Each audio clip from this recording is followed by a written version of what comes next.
sociedade aplaude isso tudo. Não é uma só sociedade aplaude, consumista. como incentiva. Incentiva.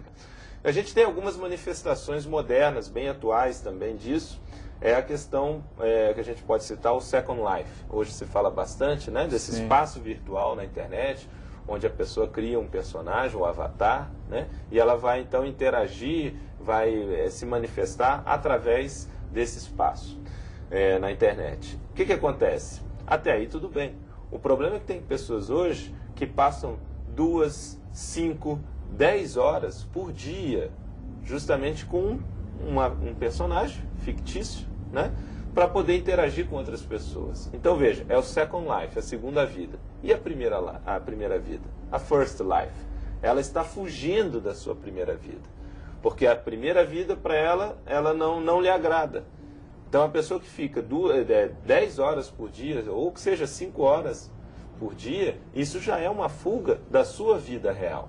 Que é a que interessa, no frigir dos ovos. Que é justamente o mais importante. Né? Então veja, isso é resultado desse vazio existencial também. É uma forma das pessoas lidarem, né? Muitas acabam lidando dessa maneira. Quer dizer, não está fazendo o seu enfrentamento e parar e refletir o que é a sua vida. Muitos vão caminhar, por exemplo, para a questão de vício. Né? Então entra na bebida, entra na droga. Por quê? Porque a vida não tem graça, há uma ansiedade. Né? Nós não estamos colocando, obviamente, aqui então, que todos esses problemas são em função do vazio existencial. Mas uma boa parcela deles é em função do vazio, ou pelo menos isso influi, né? Reflete também nessas condições. Mas a pessoa então pode caminhar para a droga, para a bebida, em função desse vazio. Quer dizer, ela é a maneira dela lidar com esse buraco, né? Com essa ausência, com essa falta de alguma coisa que ela não consegue encontrar exatamente o quê. Né? Esse são um dos aspectos das pessoas que lidam de maneira negativa. Você tem aquela condição também da pessoa que, por exemplo, aquela mulher que de repente para preencher esse vazio resolve ter um filho, simplesmente para preencher o vazio. Então a gente chama de filho tampão. Né? Então aquele filho vai preencher esse buraco, essa ausência. E aí a pessoa então, ela arruma aquilo, só que aquilo é paliativo. Por um tempo ela consegue ter um sentido, ela consegue ter um projeto, só que daqui a pouco o filho cresce, né? Ou os filhos crescem. E aí novamente ela se vê numa condição de vazio existencial. Hoje existe uma síndrome estudada na psicologia, que é a síndrome do ninho vazio. O que é a síndrome do ninho vazio? É quando a pessoa,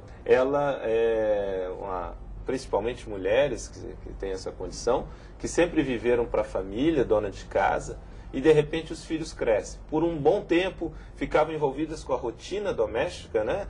Leva a criança para a escola, traz a criança, dá de comer, banho e mais as atividades domésticas de uma forma geral, e de repente os filhos crescem e saem de casa. E aí a pessoa, ela se vê numa condição de vazio, porque ela se sente sem utilidade, sem um papel. E aí ela acaba entrando numa condição de melancolia. Por quê? Porque ela não viu qual que é realmente o seu propósito maior. O que ela veio fazer? O que ela tem que realizar? Esse é um ponto, então, que a pessoa deixou um pouco de lado. Mas uma pessoa que está nessa condição, ela pode tirar proveito disso e começar a refletir, a começar a se questionar. O que realmente eu tenho aí como propósito, né? Esses são aspectos e condições importantes para ressaltar. Então, essa questão do vazio existencial é aquela condição em que a pessoa não sabe o que sente, não sabe o que quer, ela não consegue, é uma incapacidade de pensar e de planejar o seu futuro também, dentro disso daí. Mas ela não consegue ver a longo prazo, né? Ela não consegue ver que ela pode estabelecer metas, ou onde ela vai estar daqui a 2 anos, daqui a 5 anos, daqui a 10 anos. Ela fica simplesmente paralisada em relação à vida dela, né? E eu gostaria de saber a solução desses problemas, você que está em casa nos assistindo, que está no vazio existencial, saberá a solução no próximo bloco.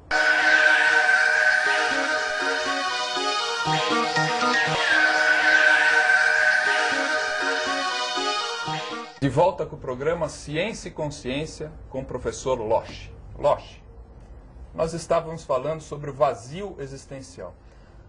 O que gera esse vazio e qual a solução como a gente vai resolver o vazio existencial de quem está nos assistindo? Bom, Tom, essa é uma questão bem pertinente, né? Existem uma série de fatores que influenciam nessa condição de vazio existencial. Mas, sobretudo, a gente pode destacar são as crenças que a pessoa tem, que podem predispor a este vazio existencial. Que tipos de crenças? Por exemplo, a pessoa acha que ela não tem capacidade de influenciar a vida dela, a própria vida. Ela se vê simplesmente como um mero espectador. Ela não assume o protagonismo da vida dela, as rédeas da vida dela. Então ela acha que não tem condições de influenciar em nada. Então tudo o que acontece na sua vida, na sua existência, realmente a causa está fora dela.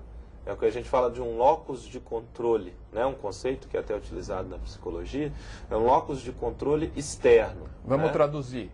A culpa é do outro. A responsabilidade, né, é de fora, não é dela. Né?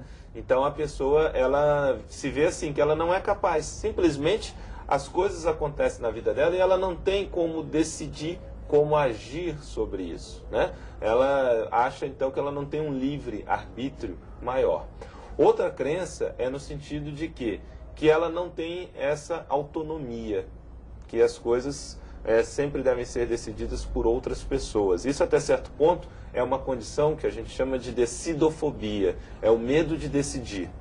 Muitas pessoas hoje, elas transferem sempre para depois uma decisão, sobretudo uma decisão mais séria da sua própria vida. Às vezes a pessoa quer delegar, né? Então ela quer delegar para a esposa, ou para o marido, ou para os pais. Né? Então a gente tem que lembrar o seguinte: existem dois elementos que são diretamente proporcionais. Um é a questão da liberdade e outra é a questão da responsabilidade.